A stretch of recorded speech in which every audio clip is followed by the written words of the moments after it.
మీకోసం కాదు, మీ బిడ్డల భవిష్యత్తుని ఇక్కడున్న యువతకు కూడా అందరికీ చెప్తా ఉన్నా. మీ భవిష్యత్తు ఇది, నా భవిష్యత్తు కాదు ఇది. నేను ఓటమికి గురైనా నిలబడే ఉన్నా. నాకు రిలీజ్ సోదరుల కష్టాలు తెలుసు, మత్స్యకారు సోదరుల కష్టాలు తెలుసు, చేనేత కార్మికుల కష్టాలు తెలుసు, రైతాంగం కష్టాలు తెలుసు. కౌలు రైతు ఏడిస్తే మీరు ఆనందంగా చూసిన సినిమాల నుంచి డబ్బులు తీసుకెళ్లి మరి కౌలు రైతులకు ఇచ్చిన వాడిని. మన రైతాంగం కోసం నేను నిలబడినా. నీరు లేకపోతే పంట రాదు. అలాంటి కాలువల ఆధునీకరణకి కూర్చొని మేమంతా కష్టపడమా? మీరు వైసీపీ వాళ్ళు వస్తే ఒకటి అడగండి. మనకి సోమరి చెరువు నుంచి మట్టి ఇష్టం వచ్చినట్టు తవ్వి వెళ్ళిపోతా ఉన్నారు. జల్లూరు, తాటిపత్రి, చేబ్రోలు చెరువుల నుంచి మట్టి మొత్తం తవ్వేశారు.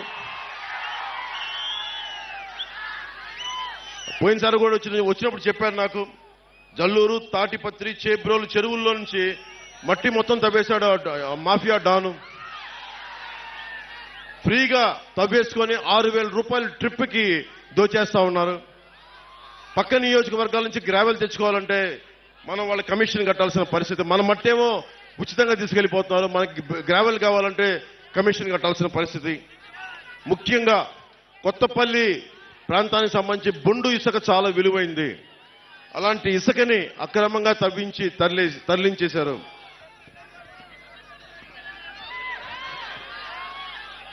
జేపీ వెంచర్స్ అనేది ఇంకో కంపెనీ కూడా ఉంది. జేపీ వెంచర్స్, ఇంకొకళ్ళు వైసీపీ కంపెనీ ఉంది. అది కూడా కాకినాడ ఎంపీగా నిలబడుతున్న వ్యక్తి కంపెనీ అనుకుంటా. అది కూడా పేరు చెప్పట్లేదు, బాధపడతారని.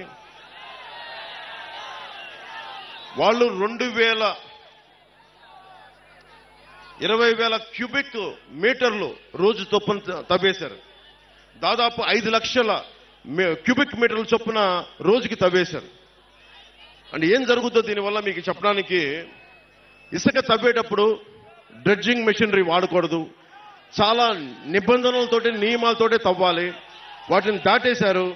సో వీటన్నిటిని దృష్టిలో పెట్టుకొని నష్టం మీరే పోతారు. మీ చెరువుల్లో మట్టి పోయినా, మీ తీర ప్రాంతానికి కోత కలిగినా, వీళ్ళు చేసే అక్రమ ఇసుక రవాణా మీ జీవితాలను ఛిద్రం చేసేస్తుంది. చెరువు మొన్నదాకా 2 అడుగులు లోతు అనుకుంది అని చెప్పి మన సముద్రంలోకి వెళ్తే సడన్ గా లోపలికి పోతే 10 అడుగులు మట్టి, ఇంకా 20 అడుగులు ఉంది. మునిగిపోయి చచ్చిపోతా ఉన్నారు ప్రజలందరూ. దీన్ని దృష్టిలో పెట్టుకోండి.